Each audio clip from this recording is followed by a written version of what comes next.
aí, confie no que vocês estudaram, gente. Não foi só o curso, foram quase 7 anos de faculdade, veio a pandemia aí, né, que atrasou a gente, então confie no que vocês sabem. Não crie teorias da conspiração, não briguem com a questão, confie no sexto sentido de vocês, nós somos médicos e já estudamos há muito tempo. Então, se vocês tiverem alguma dúvida, alguma questão, respirem, oxigenem o cérebro aí, que às vezes... Eu, quando peguei a prova, eu estava taquicárdica, meio que tremendo, sabe? Mas aí eu parava, respirava bem, pensava e conseguia responder a prova. Outra coisa, se vocês não saberem de uma questão, por exemplo, chegou em determinada questão, vocês não sabem ela, não fiquem empacados nessa questão. Vai para a próxima. São 100 questões. A gente não precisa fechar a prova, a gente precisa alcançar a nota de corte para passar. Outra coisa que eu fiz também, o que foi? Quando acabou a prova objetiva, eu não fiquei com os pessimistas. Gente, quando a gente termina a prova objetiva, reúne a galerinha da reclamação. O povo fica reclamando, fala ou prova mirabolante, ou prova sem base, prova ruim e tal. Eu fiz no Pernambuco, né? Eu fui para debaixo de um pé de árvore ali na sombra e fui revisar. Porque se você não foi bem na prova objetiva, ainda tem a discursiva. A discursiva ainda tem 50 pontos para você correr atrás. 50 pontos para você correr atrás. Então, não deixe a cabeça de vocês minar vocês nesse momento. Exatamente. Quando você termina a prova objetiva, o que você tem que fazer? Você repõe a glicose que você perdeu, porque seu cérebro vai estar a 1000, se alimenta bem, não gruda na galera da reclamação. Se você vê uma pessoa positiva, cola nela, não é hora de drenar as energias de vocês. E outra dica também, a hora da prova discursiva não é hora de ser objetivo, minha galera. A hora de ser objetivo é na primeira parte da prova. Na discursiva, vocês têm que escrever mesmo. O óbvio precisa ser escrito. Vocês vão aprender muito isso no Revalida Prático, que o óbvio precisa ser verbalizado. Então, na discursiva, o óbvio precisa ser escrito. Ah, mas está subentendido. Não está. A banca não vai facilitar a vida de vocês. Vocês escrevam o que vocês souberem, vocês vão escrevendo, entendeu? Não desanima na prova objetiva, porque vocês podem se dar... Eu precisava quando eu recebi a nota da objetiva, eu precisava de uns 15 pontos, e a discursiva me salvou, porque eu sempre fui de conversar muito, né? Então, automaticamente de escrever muito. É verdade. E eu escrevi, meu amigo, acho que o povo até me deu a pontuação, falou, não quero ver o que essa menina escreveu aí, não, vamos dar logo a ponto para ela. Isso que a Mica falou é muito importante. Eu também vivi a mesma coisa. A minha questão discursiva, as minhas questões discursivas, as que eu não acertei os 5 diagnósticos, então, não se desesperem se vocês saírem da sala, ai, errei tal diagnóstico, errei esse. Gente, vai dar certo, acreditem. Eu não acertei os 5, só que as que eu tinha certeza, eu escrevi muito. A minha folha do partograma saiu inteira escrita. Eu escrevi tudo que eu sabia sobre parto, todo o método de alívio de dor, eu escrevi ali. Todos. Desde a aromaterapia, a musicoterapia estavam escritas como métodos de alívio de dor na minha questão. Então, assim, se a questão não está te limitando, cite 5, cite 4, cite 3, mencione 3, escrevam. Porque dali, se vocês precisarem de recurso, é que vocês vão estar retirando. Igual a Mica falou, a discursiva não é hora de ser objetivo. É aí onde muita gente erra. Responde com uma palavra, responde com 2 palavras. Inclusive eu, tá, gente? Eu sou um exemplo de que ser objetivo na discursiva te prejudica, porque eu acertei todos os diagnósticos e alcancei acho que 27 pontos. Então, eu fiquei muito próximo de gente que acertou só 2, só 3 diagnósticos. Ou seja, eu sabia, mas eu não soube mostrar que eu sabia. Entendeu? Então, não adianta você saber, eles não subentendem que você sabe, eles não vão achar que você sabe porque você botou lá só TEP, entendeu? Você escreve tudo que você sabe sobre aquele tema. Confia, sai com a mão doendo. Não comete o mesmo erro que eu. Fiquem até o final também, escrevam, ficam até o final. Levem um caderno para vocês depois não estar sofrendo, tentando lembrar o que vocês escreveram na bendita da prova. Eu errei assim também, eu fiquei 40 dias puxando na minha memória o que eu tinha escrevido. Meu Deus, mas eu acho que eu não coloquei, eu acho que eu coloquei, eu acho que eu fiz assim. Então, fiquem com um caderno por, né? Vai que para sejam ansiosos assim para ficar olhando, para corrigir, tá o caderno ali e escrevam bastante. Vai falar analgésico, coloca dipirona na frente, vai falar anti-inflamatório, coloca ibuprofeno na frente, escrevam tudo, nome e Pode, sobrenome Aline. na prova. Pode sim, Aline. Gente, tem um horário limite para vocês trazerem. Vocês têm que ficar, se eu não me engano, 3h30 ou 4 horas para trazer a prova. E vocês têm que lembrar que vocês não têm nenhum filho. Não, alguns têm filhos esperando em casa. Mas mesmo que tenha, vocês não têm nenhum outro compromisso. O seu maior compromisso do dia é ficar naquela prova até ela acabar. Então, vocês não vão sair dessa prova com pressa. A pressa de vocês, o compromisso de vocês do dia é escrever tudo o que vocês souberem sobre tudo que a pessoa está sentindo, tá? Tudo que a pessoa está sentindo, vocês vão tentar solucionar, vão escrever o óbvio, vão escrever o que acham que está subentendido, não existe o óbvio. Tudo precisa ser escrito, tá bom? Isso aí, gente. Eu estou aqui torcendo por vocês. Se Deus deu a capacidade de sonhar, Ele vai dar os meios para que a gente possa realizar esse sonho. O Brasil precisa de médicos como vocês. Não é um processo fácil, mas vocês irão conseguir. E sempre tente, tente, tente. Só perde para o INEP quem desiste. Mas se a gente sempre tentar, uma hora a gente vai conseguir. Nós somos prova viva disso, meu Deus.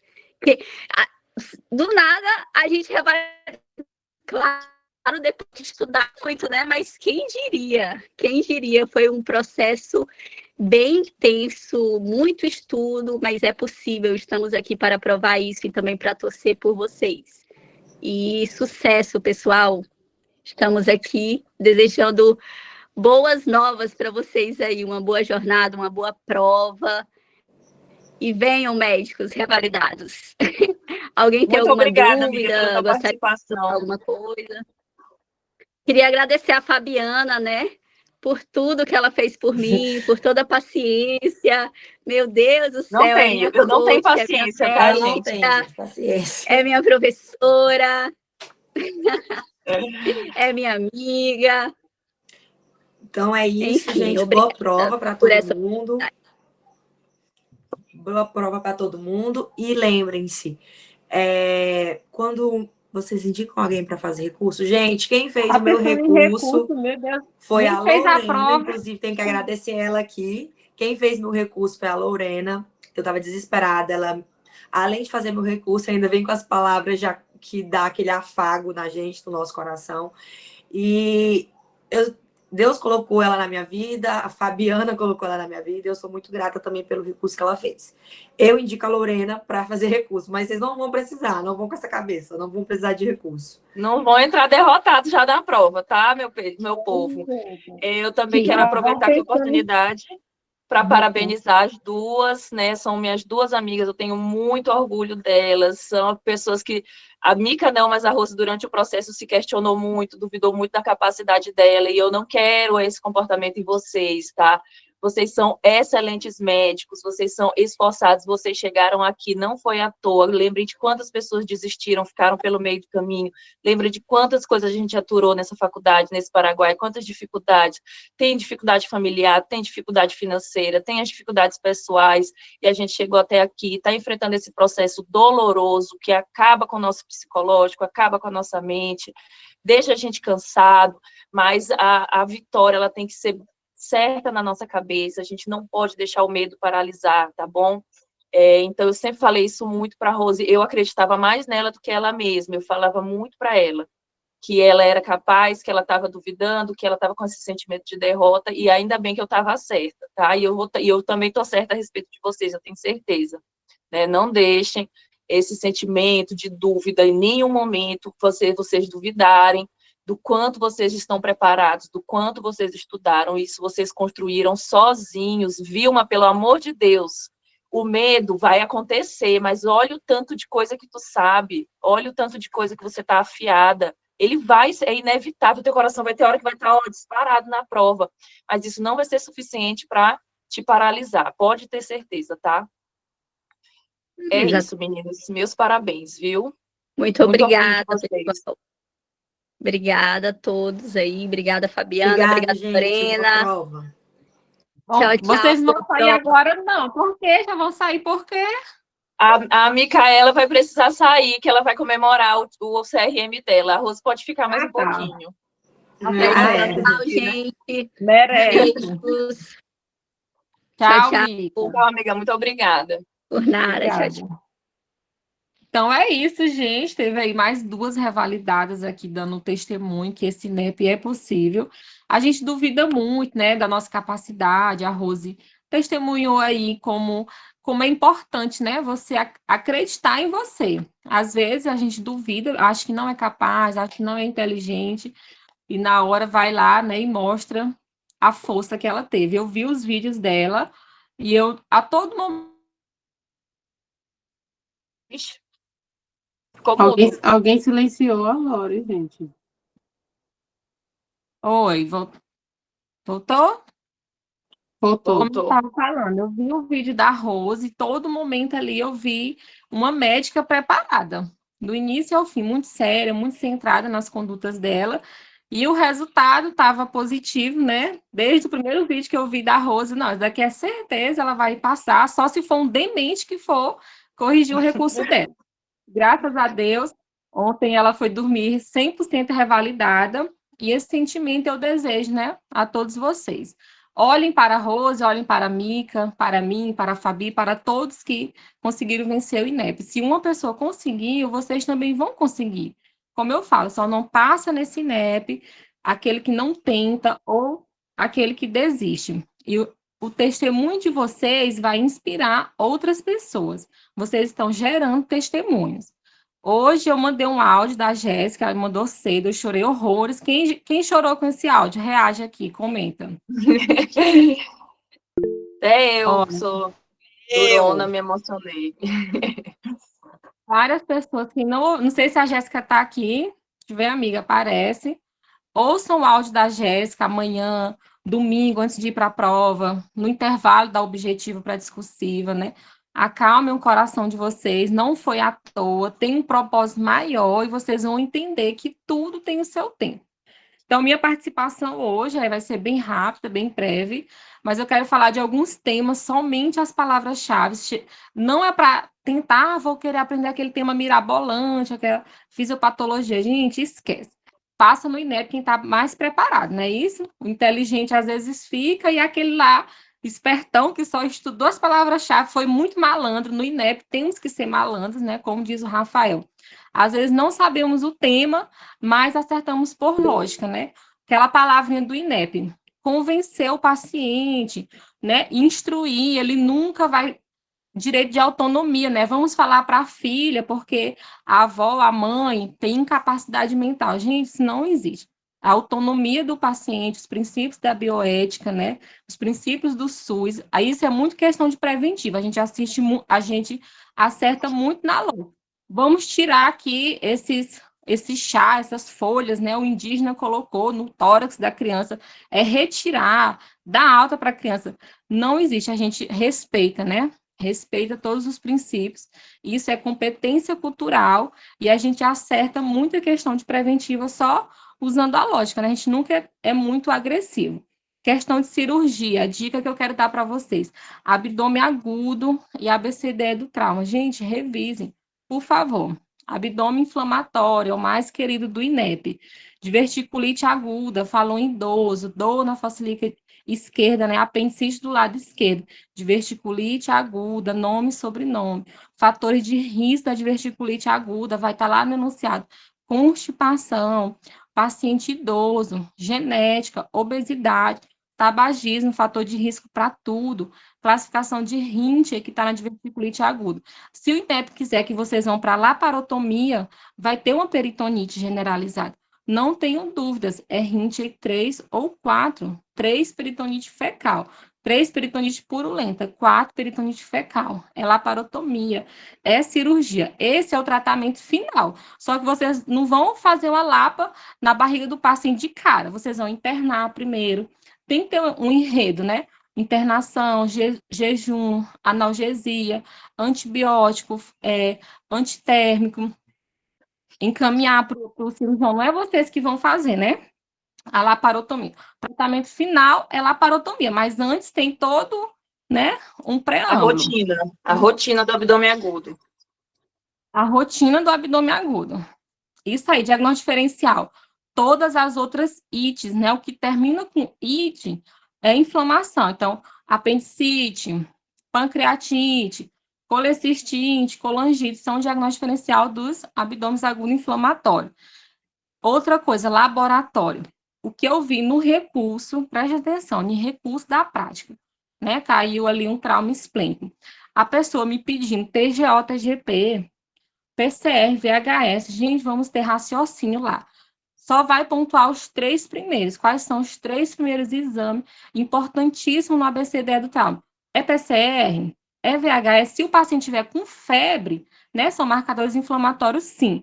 Agora, no trauma, não esqueçam do hemograma, né, para saber se tem indicação de transfusão sanguínea. Como que vocês vão transfundir esse paciente se vocês não sabem a tipagem sanguínea do paciente?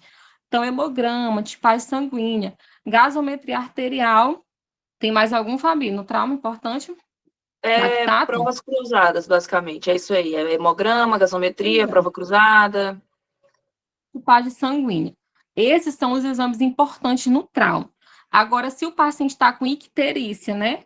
Não esqueçam das enzimas canaliculares, fosfatase alcalina, gama-GT, TGO, TGP, hemograma. Se ele está séptico, né? Tem um processo ali infeccioso, uma colangite aguda.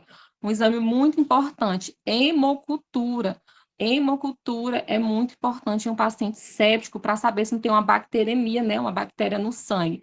Processo urinário, né? Infecção urinária, pielonefrite, urocultura. Eu sempre esquecia na prática esses 2 exames. Não esqueçam, tenho raciocínio. A gente já é um robô. Para a prática, a gente é um robô, né? Hemograma, PCR, VHS, TGO, TGP. Mas na discursiva e na prática, a gente tem que ter muito raciocínio clínico, né? Quais são os exames mais importantes nesse momento? Estenose hipertrófica do piloro, gasometria arterial e os eletrólitos, sódio e potássio, né? Para saber se tem uma alcalose metabólica hipoclorêmica, hipocalêmica. O pH vai estar alto, alcalose, por conta dos vômitos. E os demais todos vai estar baixo. PCR VHS, repetindo novamente, somente em processo inflamatório. Outro tema que eu quero falar, somente as palavrinhas-chave se confunde, veio na última prova. Lúpus eritematoso sistêmico e artrite reumatoide. Ambos vai ser mais comum em sexo feminino.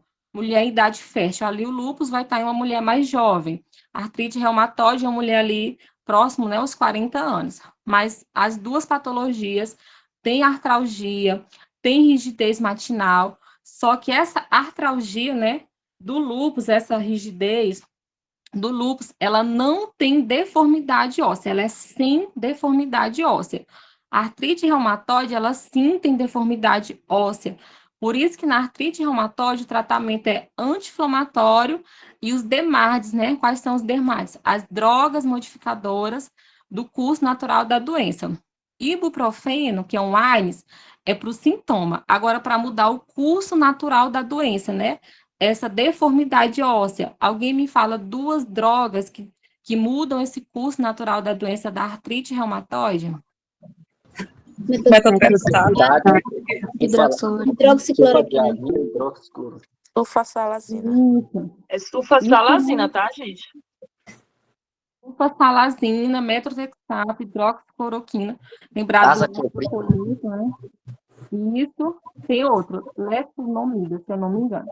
Mas sabendo 2, 3, tá ótimo. O AINES, né, o ibuprofeno, né, ali os anti-inflamatórios é para sintoma. Agora, para mudar o curso natural da doença, são esses demais, né, que vocês falaram. Se alguém puder escrever no chat, né, para alguém que não sabe poder pegar. Artrite reumatoide tem o seu anticorpo mais sensível. Olha a minha pergunta que eu estou fazendo. Qual que é o mais sensível na artrite reumatoide? O INEP ama anticorpos. Anti-CCP. Eu perguntei o mais sensível, não perguntei o mais específico. Eu fiz de propósito. Qual que é o mais sensível? O fã. É mais sensível na lei. Artrite reumatoide, gente. Presta Olha a minha atenção na pergunta. pergunta. Streptolizina O. Streptolizina O é de outra patologia. Fator reumatoide. Fator reumatoide. Isso, Robson. Fator reumatoide, mais sensível, gente. Sensível é que vai estar presente toda doença. Espirrou, fator reumatoide pode estar presente. Agora, específico daquela doença. É o anti-CCP. Anti-CCP. Com anticorpo, tá? Qual que é o mais específico? Olha a pergunta. Qual que é o anticorpo mais específico do lúpus? Anti-DNA. Anti-SM também. DNA. Anti-DNA. Anti-SM. Os dois mais específicos. E o mais sensível? Mais sensível do lúpus? Fã. Beleza. Qual que é a clínica do lúpus? Dica para vocês que uma revalidada deu numa das 1000 aulas, né, que eu participei, ela falou assim, gente, uma mulher jovem, toda esquisita, a mulher tem artralgia, a mulher tem leucopenia, a mulher tem o eritema malar, a mulher toda esquisita, anemia toda estranha, uma mulher jovem, pode marcar de olho fechado, que é lúpus. E ela vai ter artralgia, ela vai ter rigidez. Só que a artralgia da lúpus, ela não tem deformidade óssea, tá? Isso é uma complicação, né, progressiva da artrite reumatoide. Quais são, ali no exame físico, já pensou se vier na discursiva artrite reumatoide? O que você vai pesquisar no exame físico, o que pode estar presente aí no exame físico da artrite reumatoide? É muito clássico. Quais são? Nódulos subcutâneos. Lesões O eritema no palato malar. indolor. Rigidez Tem uns matinal. dedos, como é que é o nome dos dedinhos? O dedinho da Dedo de cisne, sei lá. Dedo de Só uma cisne. pausa. Para e interpreta a pergunta. O que é que você vai buscar no exame físico? Você encontra a rigidez matinal no exame físico? Não, isso é na anamnese que você encontra, né? Agora, no exame físico, você examinando o paciente, o que é que você vai encontrar no paciente que já está num curso avançado de artrite reumatoide? Deformidade, né? Exatamente. Qual o nome das deformidades? Ventania, né? Desvio ulnar. Olha aí, ó. Isso. Ulnar. Exato. Dedo em botoeira, pode ser? Dedo em botoeira. Pescoço de cisne. É isso, tá? Se fizer uma radiografia de mão, presta atenção na pegadinha. Radiografia de mão. E tiver lá uma lesão clássica, né? Lesão em saca bocado. Qual é essa doença que vocês vão pensar? Monatrite aguda. Gota. Outra, gente, eu me confundia muito com artrite reumatoide. Toda doença que é da reumatologia, né? Então, peguem as palavrinhas clássicas. Tem mais alguma? Lúpus é corticóide. Pica corticóide no paciente. Quanto mais grave, mais alto deve ser as doses de corticóide. Complicações do lúpus, né? Pericardite, anefrite lúpica, psicose lúpica. A psicose tem seu anticorpo dela. Qual é? Anti-P. Anti-P. P de psicose. Tem vários anticorpos do lúpus, né? Deixa eu ver. Pancreatite aguda. Vômitos, muitos vômitos. Dor abdominal que irradia em forma de barra, em faixa. Diagnóstico principal, pancreatite aguda. Cite 3 causas da pancreatite aguda. Alcoólica, biliar. Biliar, alcoólica. Tabagismo de longa data e trauma. Medicamentosa. Crônica. Qual é a principal causa? Biliar. Biliar. Beleza. Letra C. Quais exames laboratorial E um exame de imagem você vai solicitar ali no primeiro dia de sintoma de um paciente pancreatite. Amilase, Amilase, ultrassonografia abdominal. Chat, vem pro chat. Para Dá não pra dar falar muita todo mundo ao interferência. mesmo tempo. Então, liga a mão, né, e pode falar. Levanta a mão e aí eu falo, não, responde. Qual que é o exame de imagem? Pancreatite aguda, exame de imagem, primeiro dia de sintoma. Ultrassonografia? Ultrassonografia. Era isso que eu queria ouvir. Ultrassonografia abdominal, tá, Tamires? Nome e sobrenome. Não é para dar o diagnóstico da pancreatite, porque o diagnóstico da pancreatite, ele é clínico e mais uma enzima elevada, né? 3 vezes a mais do seu valor de normalidade. A bilase, ela é aguda, ela é nos primeiros dias, né? Primeiros 3 dias.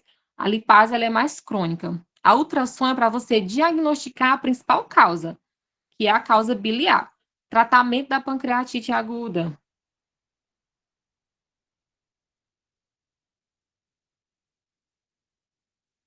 Tratamento de jejum, analgesia. O que tem que fazer na mesma internação da pancreatite aguda? De causa biliar. Colecistectomia. Ele não pode ir com essa vesícula, né? Que essa vesícula está mandando cálculos. Outra doença. Paciente usuário de droga injetável. Febre, sopro no coração. Qual que é o diagnóstico? Endocardite infecciosa. Endocardite infecciosa. E você vai pesquisar no exame físico. O exame físico da endocardite infecciosa tem três achados muito clássicos, né? 3 exame físico ali, imagem, nódulos, mancha, qual é? Nódulos de Osler. O que mais? Manchas de Hennaway. E manchas de Hot, eu acho que é. Essa do Hot é no olho, né? Exames que vocês vão solicitar, tanto laboratorial como imagem, em uma endocardite infecciosa. Eletrocardiograma. Ecocardiograma, Pode, ecotransesofágico. E o Pessoal, o que a ecocardiograma gente precisa comprovar com uma endocardite? Lembra, o que é que eu preciso comprovar quando eu tenho essa doença? O paciente está séptico, ele está com febre. Tem um bicho no coração. É isso, tá? Orofaringe. Hemocultura. Cultura de orofaringe, o Diosdelve, ele tá com streptococcus, né, com a escarlatina. É cultura de orofaringe, tá? Diosdelve. Outro tema, gente, o INEB, as últimas 2 provas veio diarreia aguda com desidratação. Plano A, B e C. Plano A, a criancinha vai estar bem, né? Vocês já estão careca de saber, não vai ter nada, ela só vai ter diarreia, não vai ter desidratação. Vai para casa, só que agora eu quero saber 3 sinais de alarme, porque ela vai de alta para casa, né? Só que se ela piorar, né, tiver complicação, quais são esses três sinais de alarme que ela tem que voltar? Toxêmica, não bebe, sonolenta. Doutora, a senhora pode repetir, porque aqui parou. Qual? Abdominal. A pergunta que a senhora fez agora. A diarreia aguda, né? Criancinha tá Sinal de bem, alarme. o choro dela, a lágrima tá presente, o sinal da prega não tá diminuído, consegue beber, consegue se alimentar. Plano A. Ah, tá de boa. Aí eu quero saber os sinais de alarme, porque tratamento é ambulatorial, só que ela vai voltar. Se ela tiver complicações, sinais de alarme, eu quero saber 3. Choro sem ar. Vômito incoercível. Irritabilidade ou diminuição de nível de consciência. Isso. Vocês lembram do C, né? Quando tiver sinal de alarme, já tá no C. O B, o que eu aprendi, né? O B, ela bebe avidamente. Porque a lágrima, né, pode estar presente ou ausente, sinal da prega, o peso, né, pode perder ali até 10%, mas o que vai estar ali clássico, se eles quiserem falar, diarreia com desidratação, plano B, vai falar que a criança bebe avidamente. Tem muita cesta, ela vai beber agora, vai beber aqui na minha frente, né? Vai ficar em observação de 4 a 6 horas. E como ela bebe, a hidratação é oral, né? Ainda não é venoso. Beleza, começa a hidratar ela ali oral mesmo. começou a vomitar. Que eu falei, trata os sintomas. Qual o antiemético preferido? Criança. Azetrona. Azetrona. O tom da azetrona. Mas ela continua desidratada. Mas só que ela ainda está no B. Como é que eu vou continuar hidratando essa criança? Gastroclise. Com sonda nasogástrica. A sonda nasogástrica. Agora é o C. O que eu aprendi? A palavrinha-chave do C. A criança vai estar C, comatosa. C de comatosa, letárgica, lágrimas ausentes. A C é o mais grave.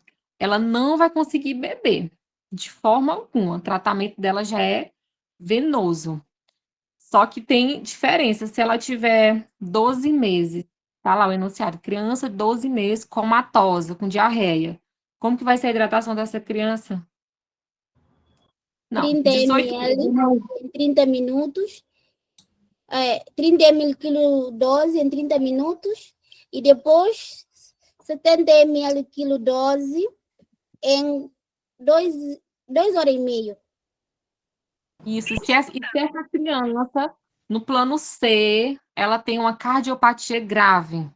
Tá no C, ela tem uma cardiopatia grave. E aí? Aí tem que diminuir a dose. Quanto?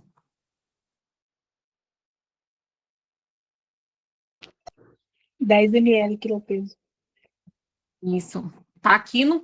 Esse daqui é um das poucas coisinhas que eu pedi para vocês imprimir nessa tabelinha. E tá aqui. Se a criança tem uma cardiopatia grave, aí é 10 ml. Nunca veio no INEP, mas tá aqui nessa tabelinha, né? Que o INEP ama. Antibiótico, vocês vão dar antibiótico para essa criança que tá só com diarreia. Só se tiver Não. febre e diarreia com muco e sangue. Que lembra do zinco, né? Se tiver disenteria, sim. Isso aí, lembrar do zinco. Única medicação para criança é o soro e zinco. Nem probiótico não é recomendável, né? A única medicação, né, que tem um prognóstico bom é o zinco. E a hidratação, de acordo se é plano A, B ou C. Então, aqui, acho que já foi. Tem aqui a fase de manutenção. O INEP não abordou ainda. Espero que não aborde com vocês. Mais algum tema? Criança, primeira sibilância, menor que 1 ano. Primeira sibilância, primeiro chiado. Catarro que desce, né? A coriza, a tosse que desce. Só bronquiolite, quem colocar só bronquiolite, vai ganhar só Bronquiolite viral. bronquiolite Viral aguda. Agente etiológico. Sincitial respiratório. Vírus respiratório. Esse é o mais comum, mas pode ter o adenovírus, o rinovírus, Covid, né? Mas o mais, tipo, perguntar qual o agente etiológico mais comum? Vírus sincicial respiratório. Se é um vírus, eu vou dar antibiótico? Não, Não. É só Sintomático. suporte. Diagnóstico diferencial da bronquiolite viral aguda. pneumonia, asma. Coqueluche. tem coqueluche também pode entrar. Quelute. Isso aí, a dica que eu usei quando eu estudava muito para minha prática, porque toda estação eles perguntam diagnóstico diferencial. E aí eu não sabia, gente, eu não sabia. E eu, meu Deus, e agora? Mas só que a gente não pode ficar calado, né, Fabi? E não pode estar calado, a gente tem que ser atriz mais do que os próprios atores lá. E aí, não, eu vou, se perguntar, eu vou falar o que atinge aquele órgão. Qual a doença que atinge aquele órgão, né? Então, do jeito que vocês falaram aí. É no pulmão, então quais são as outras doenças que atingem o pulmão? Coqueluche, asma, pneumonia, tuberculose. Criança tem tuberculose. Então, toda doença pulmonar eu vou jogar com diagnóstico diferencial. Vai dar certo, né? Vocês têm grande chance de acertar. Do mesma forma, né, coração. Diagnóstico principal, sei lá, é uma insuficiência cardíaca, mas outro diagnóstico. Insuficiência cardíaca é uma aposta muito boa para a discursiva. Vocês sabem quais são as medicações que mudam a mortalidade, né? Que mudam a progressão. Quais? Beta-bloqueador, ECA e esplerolatona. Ibravadina, SGL. Bravadina, Isso. sacubitril, valsartana também. que muda a mortalidade. Outro tema aqui. Gente, são tantos temas. Pode comentar no chat, se você quer algum tema que a gente comenta aqui. Aproveitando que a Lorena está falando de pediatria, vou falar da doença de Kawasaki, gente, que é a vasculite aí de médio calibre. Lembrar a clínica. Gente, falou em febre, que já tem 5 dias, que já está arrastada. Vai sem medo, vai ser doença de Kawasaki. Aí vocês vão juntar mais os 4 sintomas, né, da Kawasaki. Aí eu tenho uma técnica que é colocar a mão na testa. Você vai colocar a mão na testa, vai ter febre por pelo menos 5 dias. Aí você desce um pouco da testa, vai ter o olho. Vai ser hiperemia de conjuntivas, né? Uma conjuntivite bilateral. Aí você desce mais um pouco a mão, vai estar na boca. Na boca vai ser a inflamação da mucosa oral. Então, tudo que estiver falando lá de orofaringe, de lesões na boca, na mucosa, não é só uma amidalite, não é só uma úlcera na boca. Falou inflamação da mucosa oral, é um sintoma, faz parte da clínica. Saiu da boca, vai para o pescoço, vai estar aqui a questão dos gânglios, adenopatia cervical. E aí você baixa mais um pouco para os troncos, vai ter o exantema polimórfico. Então, falou disso, vai ser medo, que é doença de Kawasaki. E também, para terminar a técnica, vai ser as alterações de sensibilidades, que vai ser na mão. Então, vão colocando a mão na testa, no olho, na boca, no tronco e nas mãos, que são as alterações que tem em mão, pé, que é o eritema palmo-plantar. Então, assim, doença de Kawasaki cai sempre. Então, falou em febre persistente, 6 dias, pensar nisso, tá? E também sífilis congênita, que sempre vai existir na prova, todos os anos tem uma questão de sífilis congênita. Pensar sempre, tipo, falou em rinite sifilítica, falou em rinorreia, serossanguinolenta, falou em dor óssea, vai ser medo em sífilis congênita também.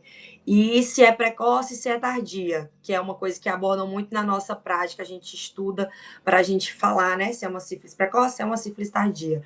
Ela vai ser precoce se está apresentando com menos de 2 anos, então é uma sífilis congênita precoce. Passou disso, já é uma sífilis tardia. Isso aí que a Edvanda colocou. Né? Os achados da sífilis tardia, que é uma sífilis maior que 2 anos. Quais são esses? Uns achados muito clássicos. Então, alguém sabe? Linfadenopatia. Não.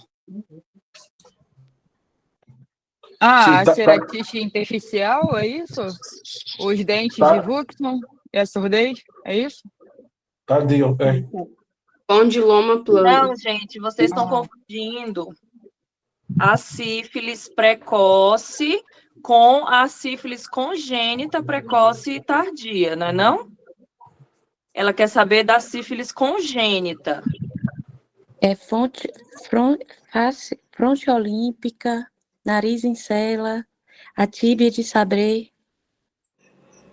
E sobre a sífilis tardia na paciente portadora, né? No paciente portador. Qual é o tempo, prazo e quais são as diferenças? Primária, secundária, menor de 1 ano, latente, é isso? Isso. Aí você vai tratar menor de 1 ano, primária e secundária com dose única, certo? Isso. De penicilina benzatina, 2 milhões. Qual é o tempo que você utiliza para utilizar a dose única? Qual o tempo? Inferior a 1 ano. Qual é o limite de tempo que a paciente tem que estar com a infecção para poder você utilizar a dose única? Menor de 1 ano. Menor de 1 ano, né? 1 ano. Isso. 1 ano. E se ela não sabe quando ela teve, ela só está com o exame positivo? Aí você vai tratar ela como terciária ou tardia? Não, ainda é terminada, né? Você trata ela com 3 doses, né? Você trata ela como tardia, se você não sabe. Tardia. Isso, aí você trata com 3 doses, num total de 7.200.000, a cada 7 dias no intervalo, com dose de 2.400.000, 1.200 em cada glúteo intramuscular. Isso. E o que acho que a doutora Lorena estava querendo saber é se vocês sabem quais são os achados que a gente encontra numa sífilis tardia, numa sífilis secundária, por exemplo, uma sífilis terciária. Na sífilis primária, a gente vai encontrar a úscera, né? Que é mais difícil de encontrar. Na secundária, a gente vai encontrar o exantema maculopapular em plantas e em palmas e plantas. E na terciária é a neurosífilis. E tem mais coisa, tá, gente? A sífilis secundária, ela tem um monte de apresentação e a gente vê muito na vida Ela real pode passar apresentar subdiagnosticada. Molares em pés, amora. Doutora, você tá falando das lesões tipo rogeola, sifilítica, madarose, alopecia e tal, ou não? Isso mesmo, tá. alopécia Lesão da cutânea paciente. mucosa. Isso, é isso. Isso Ah, mesmo. tá. Então, as lesões da sífilis secundária. Tá? É bastante lesão, é bastante coisa que a paciente pode vir. E aí você vai pensar assim, uau, no ambulatório de ginecologia está chegando uma paciente com lesões de pele, com alopécia. O que essa mulher está fazendo aqui? É sífilis, né, gente? Então, liguem esse alertinho aí, tá bom? E aí, se ela tem sífilis, né, que é um IST, ela pode ter as outras ISTs. Então, se vier um caso de sífilis, quais são os outros exames que você vai solicitar para essa mulher de 30 anos? HIV, hepatite B e C. Tem mais um, pode fazer. HTLV também, né, que está entrando agora, né? Ela tem HTLV, ele é um exame obrigatório no pré-natal, tá? No pré-natal, né? É isso. Uhum. Se ela tem sífilis e tem 30 anos, ela já iniciou a atividade sexual. Qual outro exame? HPV. Tuberculose. E o preventivo também, tá, gente? O Papa Nicolau. Esses são os exames que solicita para uma pessoa jovem. Outro tema, já veio na discursiva, pode vir de novo. Mulher com acne e pelos na face. Qual que é o diagnóstico dessa mulher? Tem ovário Critérios de Roterdã. Vai estar os critérios de Roterdã, né? Para você diagnosticar. Quais são os critérios de Roterdã? Hiperandrogenismo clínico ou laboratorial, alteração no ciclo menstrual e morfologia ovariana, né, policística. Só que agora parece que entrou mais um, que pode ser os hormônios antimilerianos, né? Isso eu acredito que não entra no INEP agora, não, né? Eu acredito que não entra. Essa ultrassom, né, com essas alterações morfológicas no ovário, ela é obrigatória? Tipo, a mulher só tem hiperandrogenismo e ovulação. Não é obrigatório. Precisa de dois Não é obrigatório. Isso, Dois sim. dos três. É obrigatório. Complicações da Pessoal, uma coisa. Travou. De silenciar. Deixa eu... Trancaram seu microfone. Liga de novo, Fabi, teu áudio. Aqui, alguém me silenciou. Gente, uma coisa que vai ter em todas as... Quem já fez todas as provas do INEP, eu espero que todos vocês já tenham tido contato com todas as questões possíveis do INEP, sabe que o INEP não te entrega diagnóstico redondinho, é muito difícil, ele te entrega faltando uma coisinha e outra. Então, às vezes você tem que, como o colega falou ali, sentir o cheiro da questão. Então, ele vai ter um máximo de coisas ou ele vai ter uma característica muito importante que vai te levar a pensar nisso. Mas dificilmente ele vai te entregar a ultrassonografia, a clínica, toda a clínica bonitinha. Você tem que juntar o quebra-cabeça, tá? Na hora você pensa, isso, a chance mais forte de ser tal coisa. Às vezes vai estar lá só uma palavrinha-chave, como a questão da gravidez ectópica, né? Que a Fabi colocou lá. Estava muito parecendo com a DIP. Estava muito parecido com a DIP, aquela questão. Mas estava lá um atraso menstrual de 7 semanas. E a DIP atrasa? Tem atraso menstrual? A única doença que tem atraso menstrual é a gravidez ectópica. E outro tema excelente. A gravidez ectópica, ela é tanto uma emergência de obstetrícia, como ela é um abdômen agudo hemorrágico. Então, o que é que todo abdômen agudo hemorrágico traz? Hipotensão, entendeu? A DIP não vai te trazer essa clínica de instabilidade hemodinâmica. Taquicardia. E aí está uma Exatamente. gravidez ectópica instável. Qual que é o tratamento da gravidez ectópica instável? Cirurgia. Lapa, né? Laparotomia. Esse tá A vida estável. Porque provavelmente já deve ter peritonite, né? Isso. E tá ali, né? Aquela trompa tá estourada. Então tá perdendo muito sangue. Laparotomia. Esse tá estável, a gravidez ectópica tá bonitinha, a mulher. Aí depende, né? Se tem prole indefinida ou não também, né? Vamos ver. Gente, esses critérios da ectópica são muito importantes, tá? Isso cai em prova. Os critérios para você adotar daí- conduta expectante e conduta medicamentosa. Você pode fazer, no caso, a preservar, né, a trompa, tem que ver lá que é uma salpingostomia ou uma salpingectomia, eu acho que é isso. Qual é o você critério pode para fazer o também- metrotexato? Vocês sabem? Massa anexial menor de 5, beta-HCG menor que 5, massa anexial menor que 3,5, função hepática e renal sem alteração e sem batimentos cardíacos fetais. E estabilidade hemodinâmica também. E o BCF positivo, pode ser.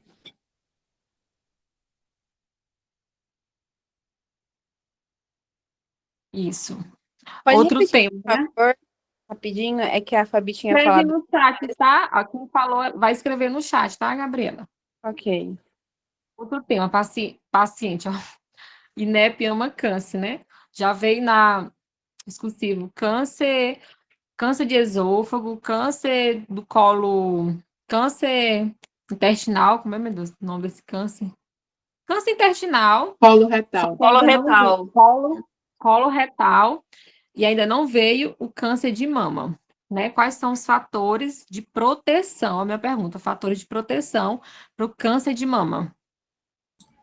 Multiparidade, menarca tardia, menopausa precoce, amamentação. Esse era o principal que eu queria ouvir.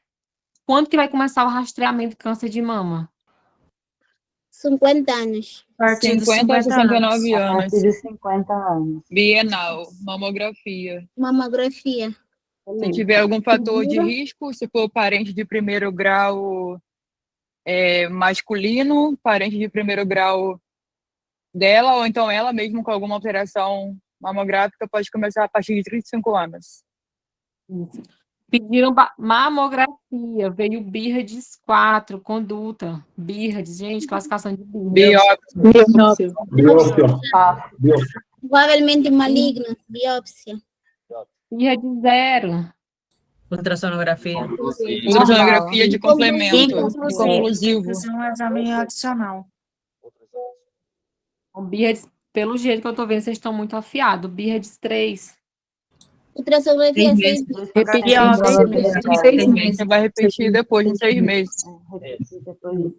E o INEP coloca assim, coloca só BIRADS. Eu acho que no meu caiu, achei BIRADS 2, parece para mim. Foi normal.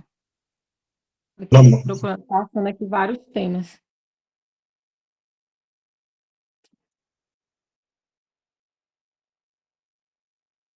Trauma torácico. O INEP ainda não fez nenhuma pergunta de tórax instável, né? Tórax instável é quando o paciente teve aquele trauma torácico e tem mais de duas fraturas consecutivas em mais de 2 costelas, né? Tórax instável, no Paraguai é volete costal, né? Que a gente conhece. Tratamento do tórax instável é quando tem essas fraturas dos arcos costais consecutivas. Aberto? É conservador. Aberto é curativo. Fechado. Está confundindo com trauma aberto, com trauma torácico aberto, né? É o tórax instável, que é quando, depois pesquisem aí no Google, né? Uma radiografia do tórax instável. É quando tem 2 fraturas consecutivas em 2, 3 arcos costais. Aí ele vai ter aquela respiração, né, que o tórax fica tipo Paradoxal. Isso, a respiração paradoxal. Tratamento do tórax instável. Oxigênio Conservador. é conservador. Analgesia, fisioterapia respiratória. Analgesia, né? E se transferência, tem que colocar tubo, se fazem transferência do paciente. Isso. Não pode fazer ventilação mecânica, não, viu? Tórax instável. Pneumotórax hipertensivo, né? Veio na minha última prática. Isso daí tão afiado. Diferença do pneumotórax hipertensivo para o tamponamento cardíaco, porque os dois podem ter hipotensão, os dois podem ter urgência jugular, mas no tamponamento vai ter a hipofonese das bulhas cardíacas, né? O abafamento das bulhas cardíacas. E no pneumotórax hipertensivo vai ter o hipertipanismo. Tamponamento cardíaco, o tratamento ali imediato de urgência é a pericardiocentese. Mas lembra que está mandando sangue para aquele pericárdio. Então, a gente vai ali drenar. A gente não, né? O cirurgião, vocês vão encaminhar para quem é de direito. Mas se não fizer uma toracotomia, né? Aquele paciente pode até ter um choque. Qual que é o choque que está ali junto com o tamponamento cardíaco? Qual que é o tipo de choque? Obstrutivo. Obstrutivo. Porque está obstruindo, né? Então, se não fizer e o cirurgião, vocês vão encaminhar. Se o cirurgião não fizer, a pericardiocentese é só de alívio, tá? Punção de Marfan. Pneumotórax hipertensivo. Pode fazer uma drenagem de alívio, um gel com 14 a 16, né? Um gel calibroso, mas você vai fazer a drenagem no quinto espaço intercostal. Então, a diferença é que um vai ter o hipertipanismo na percussão, pneumotórax hipertensivo. E o tamponamento cardíaco vai ter a hipofonese de bulha, famosa tríade de Beck. Eles são diagnósticos diferenciais um do outro. Hemotórax, qual que é a classificação para mim considerar que é um hemotórax maciço, né? Quando drena ali... Mais de 1.500 ml de sangue ou mais de 200 E aí eu tenho que fazer o quê? Deu hemotórax maciço, o que eu tenho que fazer? Toracotomia. Toracotomia, né? Ou instabilidade também. Pode ter pegado um grande vaso. Fabi, quer falar mais um tema? Eu disse que eu ia falar só uns 6 temas, Rafa. Acho que eu falei um 10. Tá. Doutora, vou falar já uns temas aqui. Espera só um minutinho, deixa eu só fazer uma transferência aqui. Pode falar, Yandra, pode perguntar. A conduta no tórax instável, por favor. Olha, o tórax instável é suporte, é sintomático. É oxigênio e analgesia, esse paciente vai estar com muita dor. Se ele tiver uma insuficiência respiratória, aí você intuba. Algumas, né, literatura já fala para intubar logo. Mas se ele está conseguindo manter no O2 na máscara, é só suporte, tá bom? Não opera, não abre, só se tiver perfurado ali o pulmão, né, cuidado no hemotórax maciço, aí você já abre, faz uma toracotomia. Mas se tiver só tórax instável, é suporte, tá? Pessoal, vou ser breve aqui, que meu aparelho está quase descarregando. Vou falar sobre retocolite ulcerativa, né? Tenho uma grande certeza que vai cair alguma dessas diarreias crônicas para vocês. Então, lembre-se, o paciente vai chegar com uma diarreia, uma paciente mulher, da maioria das vezes é uma mulher, ela chega com uma diarreia de mais de 6 meses, ou aproximadamente esse tempo, você vai ter alguns diagnósticos, um leque de diagnósticos para você pensar. Diz aí no chat, quais vão ser esses diagnósticos? Doença de Crohn, celíaca, retocolite. Tem mais? Doença inflamatória intestinal também. A retocolite e a Crohn são doenças inflamatórias intestinais, tá? Não confundam com síndrome do intestino irritável. Não, era esse mesmo. Síndrome do intestino irritável. Isso aí, esse que eu queria. E aí, gente, nós vamos caçar nessa história as palavrinhas-chave para a gente saber quem é quem. Então, quando essa mulher tem essa diarreia crônica e ela está associada com uma demanda psicológica muito alta, com uma perda, com uma mulher que está cuidando sozinha da casa, do trabalho, qual é a doença que nós vamos pensar? Síndrome do intestino irritável. Muito bem. Quais são as características-chave dessa diarreia? Vai no banheiro. Dor com melhora na evacuação. Aumento ou diminuição da evacuação. Essa paciente, ela é quase uma diarreia do não, né? Não é uma diarreia inflamatória. Então, ela não tem anemia, ela não tem um emagrecimento, ela tem muita dor, ela sofre com muita dor. O principal critério para ela é uma dor abdominal, tá? Mas essa paciente, ela não vai ter, você vai fazer uma biópsia, por exemplo, não vai entregar nenhuma inflamação, nenhuma alteração na biópsia da paciente. Então, é uma dor abdominal muito forte, que não desperta, que não causa emagrecimento, associada com uma demanda psicológica. Pelo contrário, se enquanto eu tenho uma paciente que ela tem uma dor abdominal que chega a despertá-la, que essa dor abdominal melhora com a evacuação, e a biópsia eu encontro um apagamento das criptas. Qual é a doença? Retocolite ulcerativa. Um apagamento das criptas das vilosidades. Perdão, das vilosidades. Doença celíaca. Doença celíaca, tá, gente? O glúten, ele vai, bate ali onde? No duodeno, inflama, apaga as vilosidades, elas ficam, né, perde as velocidades, por conta disso a paciente não consegue absorver nutrientes, causa dor, causa diarreia, causa inflamação, a paciente fica com o quê depois? Anêmica, desnutrida, emagrecida, tá? E aí, qual vai ser o tratamento para essa doença? Tirar o glúten. Retirar o glúten. E além disso, quais os exames laboratoriais a gente solicita? Antiendomísio, antitransminase, antibióticos do duodeno. IgA, antitransglutaminase, antiendomício, antigliadina. E a biópsia de? Duodeno. E se eu quiser falar o exame completo, vai ser endoscopia digestiva alta com biópsia de duodeno, tá bom?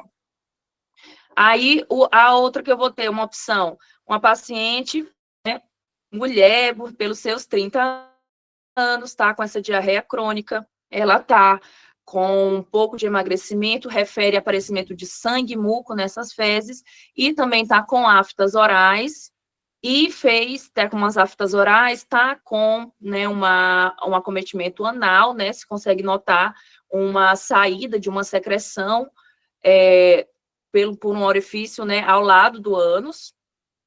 Qual é a provável doença? Doença de Crohn. Doença de Crohn. A provável doença é doença de Crohn. Vou fazer um exame físico, encontro uma massa palpável. É fissura? Crohn. Isso. É Crohn, tá, gente? Quem tem mais acometimento anal e oral é Crohn. Não que você exclui totalmente, mas você direciona mais para o Crohn. Lembre que elas são muito parecidas, você vai ter que encontrar uma diferença. E se a paciente relata que ela está doutora, você sentindo... falou que só um pouquinho, você falou que tem uma fissura do lado anal? Fístula, né? Fístula anal. Ah, tá. E se essa paciente está com essa clínica, mas ela está referindo muito tenesmo, esforço evacuatório.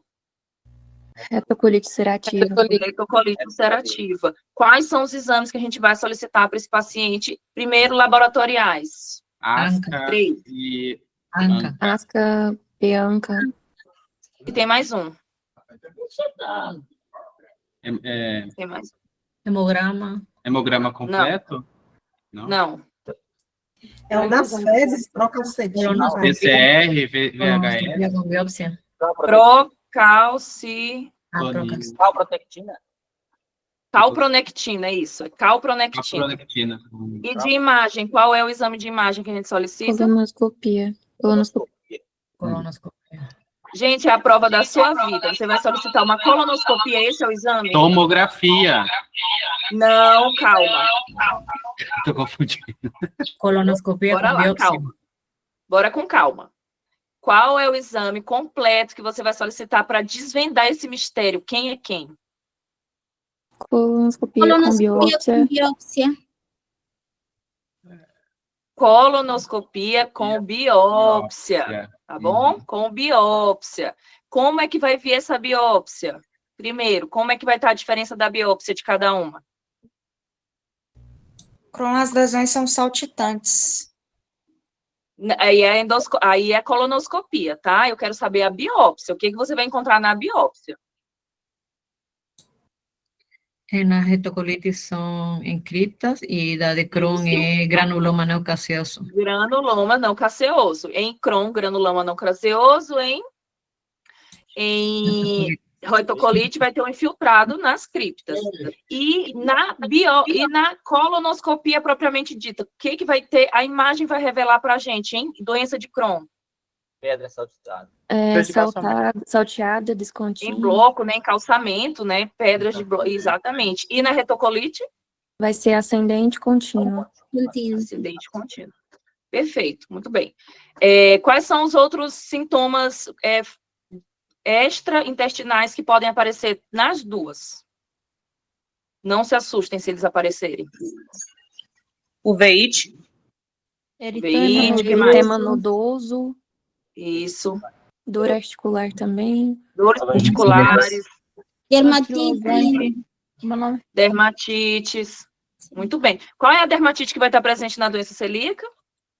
Herpetiforme. Dermatite herpetiforme. Qual é o tratamento das doenças inflamatórias intestinais? Sulfasalazina, corticoide. Corticoide, sulfasalazina, mesalazina. Azatioprina, metotrexate. Isso mesmo, pessoal. E o que mais que eu quero falar com vocês?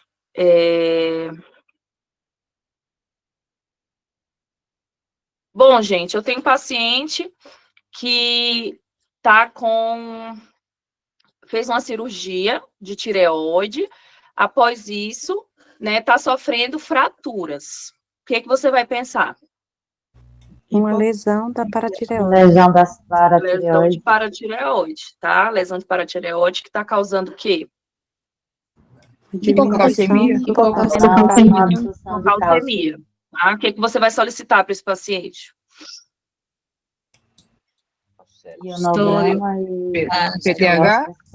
PTH, densitometria óssea, tá bom? Pessoal, vocês sabem fechar o diagnóstico da osteoporose? É menor a 2,5? Isso, quais são os parâmetros que são utilizados? A densitometria óssea com menor a 2,5, não é? Sim, tem mais coisas que são utilizadas. Presença de fratura por fragilidade. Fratura por fragilidade, o que mais? Idade da paciente. Idoso. Idade. 65 anos, é que tem que fazer já a densitometria. De 65 a gente já tria, né? Isso. E qual é o tratamento, gente, da osteoporose? Vitamina D, vitamina K. E cálcio. E alendronato de cálcio, né? Exatamente. Gente, como é que a gente faz quando a paciente chega com um nódulo na tireoide? Qual é a primeira conduta que a gente vai ter? Ultrassonografia. Só isso? TSH, USG. De laboratórios. TSH veio baixo. E agora, o que a gente faz? Ultrassonografia. Sintometria. Sintomografia. Tem baixo, tem que ser sintomografia. TSH veio baixo, a gente vai solicitar o T4 e solicitar uma cintilografia, tá bom? Além da ultrassonografia. Quais são os parâmetros que são utilizados na ultrassonografia da tireoide para a gente decidir uma conduta? Tamanho do nódulo, se é único. São as características do quê? Do TIRADS, né? Sim. Quais são as que vão me falar, gritar na minha cara que esse nódulo é maligno? Maior que... Microclassificação. Maior de 1 centímetro, irregularidade, calcificação, micro... É isso mesmo. É isso aí. Outra coisa, gente.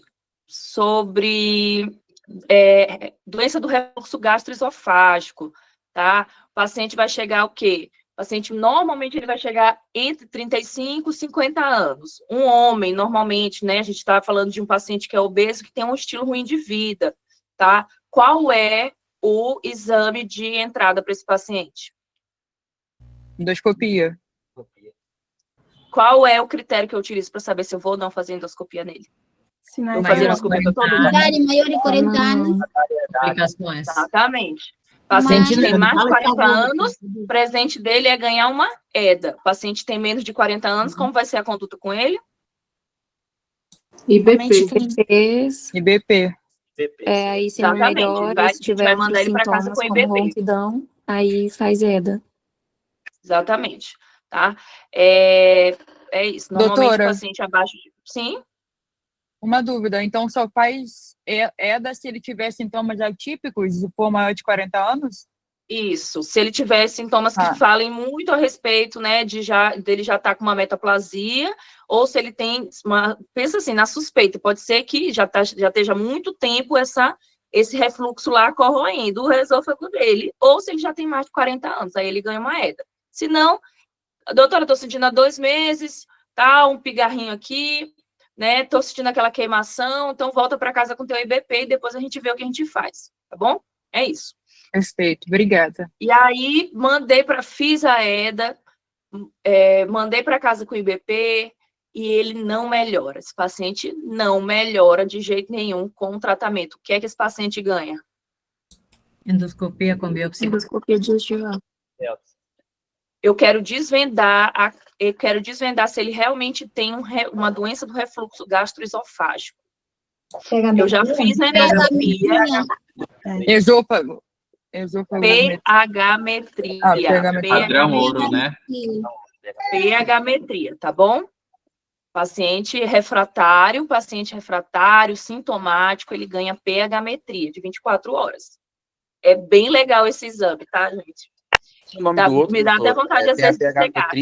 Não é não, Fabi, não é legal não. É muito interessante. O outro nome, tem o pH-metria e também tem um outro, que é melhor que ele. Qual que é? Olha, o padrão ouro é a pH-metria de 24 horas, tá? É outro nome, eles falam que quando tiver na questão lá e for esse outro, é metria também, mas não é pH, é outro nome. Manometria. A manometria é para outra coisa, tá? A manometria, ela mede pressão. Ela pede pressão, não é a mesma coisa. É o Baritaz que está falando, Rodrigo? Manometria. Qual? É o esofagograma Baritaz que você está perguntando? Para desvendar o diagnóstico, a melhor opção... Quando tu lembrar, tu manda aí no chat. Tem outro nome que é o melhor que o pH-metria. Quando tu desvendar, tu manda aí no chat pra gente, porque a pH-metria ele é o padrão ouro para o diagnóstico da coisa. Mas pode, obviamente, ter um exame, né, mas com maior acurácia. Então, vamos seguindo aqui. A gente já falou hoje de sífilis congênita, já falamos de doenças inflamatórias, falamos de paratireoide, falamos de nódulo na tireoide. Quero saber se vocês sabem manejar um paciente com cirrose. E aí, o babado, paciente com cirrose, o que a gente faz? Como é que ele vai se apresentar? Como é que vai chegar esse paciente? Paciente com ascite, aumento da pressão venosa. Exatamente. E aí, o que a gente faz com ele? Vamos fazer uma paracentese. Para calcular a gasa, para saber se o líquido é transsudato ou é exsudato. Isso, muito bem. 1,1, aí a causa principal é cirrose. Se menor de 1,1 pode ser tuberculose ou cânceres. Exatamente. Muito bem. E lembrar também sobre o líquido, né? Que se você tirar mais que 5, aí você tem que repor a albumina. Repõe a albumina, tá? Para não desbalancear a pressão coloidosmótica do paciente, né? O paciente tem que repor a albumina dele, quando a gente tira uma quantidade muito alta do líquido acítico. E sobre profilaxias que eu realizo com esse paciente? Antibioticoterapia pode fazer para prevenção de PBE. Como é que eu diagnostico uma PBE? Mais de 250 células. Metaneutrófilos no líquido acístico. Com a cultura, né? Com cultura monobacteriana. Perfeito. Monobacteriana. Se for mais de uma bactéria, o que é isso? Já penso noutra. É em outra causa. Não é uma peritonite espontânea, ela é já uma infecção mesmo, secundária, tá? Bom, pessoal, partindo aqui para as grávidas. Quero saber se vocês sabem fazer uma profilaxia para o Streptococcus. Para quem e quando? Mulheres que têm antecedentes Trabalho de de parto parto. prematuro, parto Quem vai ganhar? Sim ou sim? Quem vai ganhar, por exemplo, mulher que tem parto prematuro na gestação atual, chegou com menos de 37 semanas, ganha. Ganha. Aí eu vou... Exatamente. E aí, se na triagem, a triagem, para quem que eu vou realizar a triagem, né? Como é que é feita essa triagem do Streptococcus? Swab de 35 a 37. De 36 Anal, né? a 37, né? Anal e vaginal. E aí, eu faço para todo mundo? Não. Só para quem não faz. Para quem vai fazer Pegadinha de prova, tá? Cesárea não tem como, não precisa precisa fazer fazer. cirurgia cesariana já programada, não precisa fazer. Exatamente. Se a paciente já está com uma cesariana agendada, eu não preciso me preocupar com isso, o bebê não vai passar no canal vaginal. Outra coisa, a paciente já teve uma infecção de vias urinárias, eu vou precisar ainda testar ela para saber se ela é colonizada? Não. Não. Não, gente, já deu positivo, a paciente já está colonizada, agora é só correr para o abraço, e se ela entrar em parto, com menos de 37 semanas, a gente faz o quê? Faz profilaxia. Faz a penicilina. Passou de 37 semanas, eu vou fazer para todo mundo que entrar em trabalho de parto? Não. Não. Só Bolsa para aqueles rota. que têm bolsa rota maior de 18 horas febre. e tem febre intraparto. Ou se ela tiver febre. Isso Ou mesmo. se tiver um filho anterior com sepsis ou infecção. Isso mesmo. Bom, tema cabeludo aqui, que eu sei que vocês gostam, que vocês adoram. Paciente RH negativo. O que essa paciente vai ganhar durante a gestação dela? Imunoglobulina de 28 semanas. Em 28 O que ela ganha? Indireto. Um teste A de partir de Cumbis. 28 semanas. Indireto. Ela ganha um Indireto. teste de Cumbis. Se o Cumbis dela, se ela não tiver realizado nenhuma profilaxia ainda, e o Cumbis dela indireto for positivo, como é que a gente vai fazer com ela? Vamos encaminhar para pré-natal de alto risco. Acompanhamento. Isso. Porque o que isso significa? E já está ela já tem aloimunizada. Essa paciente teve contato com o antígeno do sangue do bebê dela e ela está tentando se proteger e pode ser que ela ataque o sangue dele. Porém, a paciente RH negativo, fiz o teste de Cumbis e o Cumbis indireto veio negativo. E agora, o que é que eu faço? Aí faz a imunoglobulina. Com 28 semanas. Com 28 É semanas. 28 e pós-parto se o bebê for RH positivo. Até 28 a 72 horas, 34 né? semanas eu 72 realizo horas pós-parto, né? e até 72 pós-parto eu realizo mais uma dose. Depois que eu aplico a imunoglobulina nessa paciente, como é que vai ficar o teste de Cumbis indireto dela? Positivo. Era positivo. Positivo, tá? A imunoglobulina anti dele é suficiente para positivar o teste de Cumbis. Gente, eu acho que não vai dar tempo de fazer mais coisas com vocês. Amanhã eu volto, tá? Ainda tenho muito tema aqui para revisar com vocês, né? Quero fazer desse jeito rapidinho vários temas, né? Tem muita coisa ainda. Vou me despedir aqui, tá bom? Tá bom. Tá certo. Obrigada pela presença de todos. Deus abençoe. Doutora, Fabi, beijo. Obrigadão. Beijo. Obrigada, doutor. Obrigada. Então, gente, é isso. Só que antes de vocês saírem, eu quero, né, agradecer vocês que estão com a gente, né? Alguns estão desde novembro, outros chegaram essa semana. E que eu e a Fabi, todos do grupo, né? Porque vocês são um grupo que se ajuda muito. Eu fico ali orgulhosa quando eu vejo quando alguém pede um PDF, logo em seguida alguém manda, ou alguém está ali com alguma dúvida e o colega responde. Isso é muito bonito, é uma união, né, muito grande que a gente tem, Isso não acontece em grupos de residência, porque eles sim têm competição, né? Eles competem por vagas no hospital. Nós, revalidantes, não, a gente tem uma união, uma irmandade, né? Na verdade, a gente conhece vários amigos que se transformam em irmãos. Hoje, o grupo da Jéssica foi muito emotivo, eu chorei demais com aquele áudio dela, né? Toda vez que eu fico ouvindo, eu choro, e eu quero que vocês que ainda não ouviram esse áudio da Jéssica, escutem aquela letra, olhem a mensagem que ela escreveu. Tenho certeza que foi do coração dela. E quando sentirem angústia, né? Hoje, amanhã, domingo, antes da prova, ouçam aquele áudio que foi gravado com muito amor, e é o que nós vivemos, né? Nós formados no exterior, vivemos exatamente a letra daquele hino. Quero agradecer, muito obrigada, eu tenho um carinho muito grande, né, por vocês, alguns, parece que até meus amigos, né? E é isso, estou muito feliz com os feedbacks, eu espero receber, assim que vocês saírem da prova, uma mensagem: Lore, acho que deu certo, porque a gente sai com essa sensação, eu saí com essa sensação, e eu quero muito, tenho certeza que a Fabi também saiu com essa sensação, e é isso que eu desejo para vocês, que vocês saiam com essa sensação de que deu certo, de que é a última prova teórica de vocês, e nós vamos se ver na prática. Amanhã eu não sei se eu vou conseguir entrar, eu vou estar viajando para a minha capital, eu estou indo buscar o meu CRM e a minha carteira física, né? Eu já tenho em PDF, já estou trabalhando, mas eu estou indo lá buscar esse sonho que vocês estão aqui lutando. Amanhã eu vou lá sentir ele aqui nas minhas mãos. E é isso que eu desejo para vocês. E agora, quem quiser ficar mais um pouquinho, uns 2 minutinhos, 5, o meu marido sentiu no coração de orar por vocês. Minhas palavras são essas: boa sorte, boa prova. E quem quiser ficar mais um pouquinho, meu marido vai fazer uma oração. Boa sorte, pessoal. Eu quero agradecer para a senhora de coração por tudo que a senhora está fazendo, que Deus venha abençoar grandemente a sua vida, viu?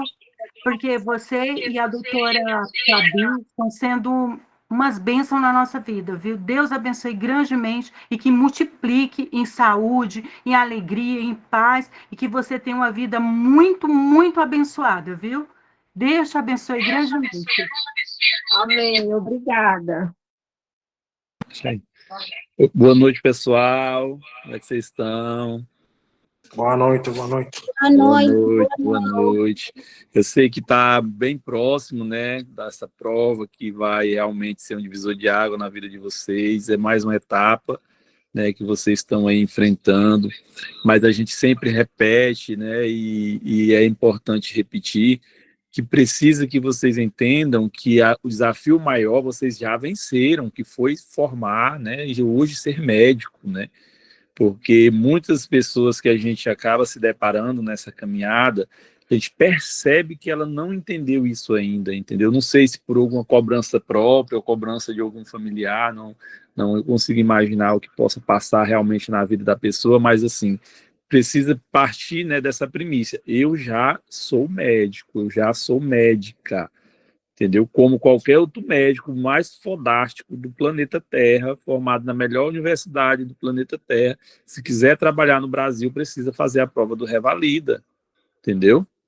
Então, vocês têm que entender, vocês são médicos que precisam fazer a prova do Revalida para poder atuar aqui no Brasil, entendeu? Então, esse é um sentimento que precisa estar aflorando em vocês, porque vocês vão começar a olhar para todas as situações que vão vir de uma forma diferente, né? Então, tem muita gente que ainda não aceitou isso, acha que só vai ser médico depois que passar nessa prova, então a cobrança se torna bem maior. E isso é errado, porque você tem que ter esse sentimento: eu já sou médico, portanto, eu me preparei durante toda a minha faculdade, agora é mais uma etapa que eu preciso superar para poder atuar e trabalhar no meu país. Então, esse é um sentimento que realmente vocês precisam ter, entendeu? Cada um aqui precisa ter isso muito fortemente. Então, assim, eu quero que vocês, não precisam responder, tá, pessoal, porque a gente vai encerrar rapidinho, mas é só para você pensar, né? Eu vou fazer a pergunta e você pensa se você está se sentindo nessa condição, né? Eu imagino que muitos aqui estão com medo, né? Tem um sentimento de medo. Então, assim, quem tiver sentimento de medo, manda um sinalzinho aí, pode também só ficar quietinho no seu canto, que a gente vai estar fazendo aqui uma oração voltada para esse sentimento, entendeu? Porque ele pode vir, né? Você pode realmente estar ali, né, se sentindo meio que paralisado por esse sentimento. Mas primeiro que eu preciso dizer para vocês, gente, o medo, ele é um fator importante na vida do ser humano. Ele vem para nos guiar em nossos caminhos, porque se a gente não ter medo, a gente vai acabar se colocando em risco sempre, né? O medo, ele nos traz essa sensação de necessidade de segurança, né? Então, o medo dessa prova, ele pode até existir, agora ele não pode te paralisar, entendeu? Porque você precisa entender que você se preparou, que você se capacitou para essa prova. Então, assim, eu quero que vocês, se por acaso vier, né, ou agora, ou no dia da prova, uma sensação forte de medo, que vocês possam lembrar dessa pequena oração, que eu fiz isso durante muito tempo na minha vida, sempre quando me deparava em situações mais difíceis, eu parava sozinho e mentalizava, orava na minha mente: Senhor, eu repreendo todo o espírito de medo, eu repreendo todo o espírito de engano. E você vai repetir palavras positivas depois que você repreender: eu posso, eu mereço, eu consigo, eu vou aprovar nessa prova. Sempre que vier um pensamento de medo, você repreende o pensamento de medo: Senhor, eu repreendo esse sentimento, eu repreendo esse pensamento, eu repreendo todo o espírito de medo, eu repreendo todo o espírito de engano, e depois vai lançar palavras de afirmação, palavras positivas: eu posso, eu mereço, eu vou, eu me preparei, eu vou aprovar nessa prova. Você vai repetir isso mentalmente ali, poucos minutinhos você vai conseguir mudar esse sentimento dentro de você. E também eu sei que muitos aqui, inclusive eu e minha esposa, estamos ansiosos, né? A ansiedade é uma coisa que veio para ficar na vida de todos. Então, quando está se aproximando algo, a gente vai ter crise de ansiedade, sim. Nós vivemos num mundo hoje muito digitalizado, então as coisas acontecem muito rápido, então a ansiedade está dominando, né, os lares e as mentes, né, de todos nós. Então, assim, a gente realmente é natural, ninguém se sinta um ET, porque está se sentindo ansioso, porque isso é um sentimento que está acometendo todos vocês, inclusive quem está próximo, né? Não é só quem vai fazer a prova. Pai, mãe, irmão, primo, colega de estudo, todo mundo vai sentir um pouco de ansiedade, porque está chegando, né, a prova.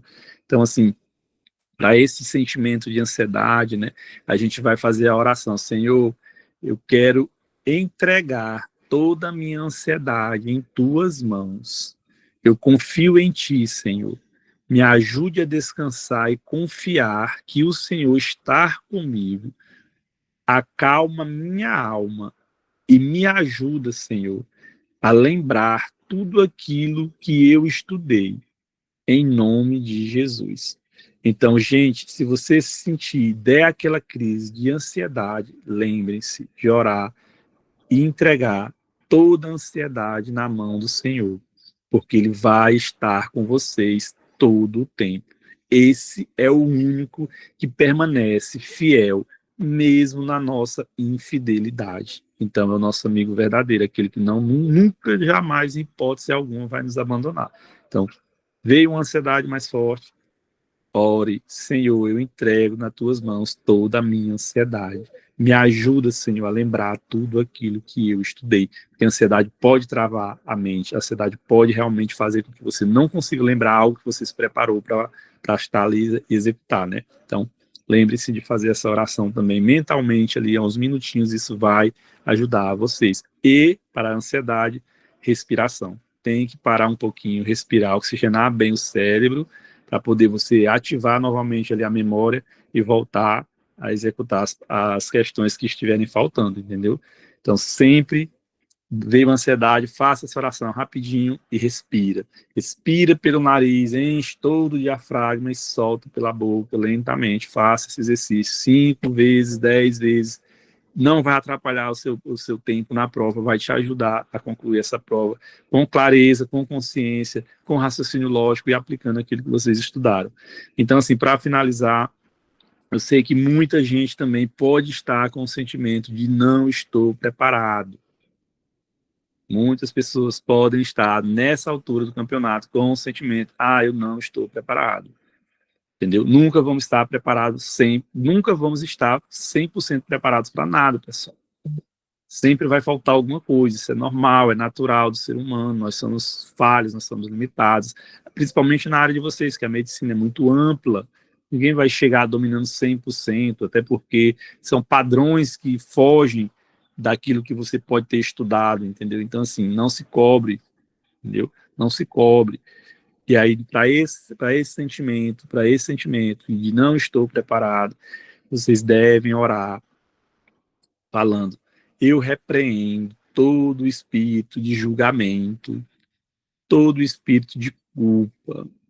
Eu repreendo, Senhor, todo espírito de julgamento, todo espírito de culpa. E vocês vão dizer para vocês mesmos: eu vou conseguir, eu mereço aprovar nessa prova, eu vou aprovar nessa prova. Me ajuda, Senhor. Então é isso. Veio o sentimento de não estar preparado, repreenda o espírito de culpa, né? E verbalize essas palavras. Eu vou conseguir, eu mereço provar nessa prova, porque eu me preparei sim, eu estudei, eu sei as horas que eu passei na frente das minhas provas, do meu computador, vendo videoaulas. Então você também tem que verbalizar isso mentalmente. Eu vou aprovar nessa prova. Então, para o sentimento de não estou preparado, essa oração pequena, né? Repreenda o espírito de julgamento e de culpa. Senhor, repreenda esse espírito de julgamento e de culpa. Não aceito isso na minha vida. E verbaliza: eu vou passar nessa prova, eu mereço aprovar nessa prova, eu vou aprovar nessa prova. Então é isso, pessoal, essas orações, esses pensamentos, essa forma de encarar esses momentos, né? E cada uma dessas situações que realmente vão, né, em algum momento podem realmente estar ali presente durante a execução da prova. Lembrem-se de fazer ali rapidinho essas orações e verbalizar palavras positivas, entendeu? Respirar, porque vocês vão conseguir sim, porque vocês estão preparados, entendeu? Então, qualquer outro pensamento que vier contrário é motivo de repreensão. Pode repreender na mente: Senhor, eu repreendo em nome de Jesus, eu não aceito isso na minha vida. Me capacita, me ajuda a lembrar, porque vocês têm muito conteúdo. Vocês só precisam lembrar de cada detalhe daquilo que vocês estudaram para aplicar na prova, lá na hora da prova, entendeu? Então, assim, a gente está na torcida por cada um de vocês, vamos estar intercedendo por vocês no dia da prova, mandando energias positivas, que o Senhor esteja lá com vocês para poder trazer essa calma que é necessária, para que vocês possam executar o que vocês aprenderam e, principalmente, pessoal, ter a tranquilidade de usar raciocínio lógico para acertar aquelas questões que vocês não dominam o tema, mas que, se vocês pararem para olhar com inteligência, com raciocínio lógico, vocês vão conseguir tirar daquela questão a resposta correta, tá bom? Então é isso, que Deus abençoe cada um de vocês. Podem contar com a gente, estamos aqui para o que vocês precisarem, de dicas, de apoio emocional, de apoio espiritual, entendeu? Que o Senhor seja com cada um de vocês e que seja realmente o ano da vida de vocês, que venha a aprovação na primeira etapa e que também venha a aprovação na segunda etapa, tá bom? Esse é o desejo do meu coração, eu sei que é o desejo do coração da Lorena, como é o desejo do coração da Fabi, e que também é o desejo do coração do Senhor para cada um que está aqui, tá bom? Fiquem com Deus, é isso, pessoal. Muito obrigado por darem esse momento aí, né, para receber essa palavra, tá bom?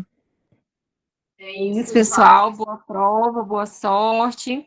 E eu tô aqui torcendo e orando por cada um de vocês. Qualquer coisa, pode mandar mensagem. Amanhã eu vou tentar entrar, mas se eu não conseguir, eu já quero me despedir aqui, né? Desejar uma boa prova. E a minha oração é que vocês estejam calmos e lembrem do que vocês estudaram, porque vocês sim se prepararam.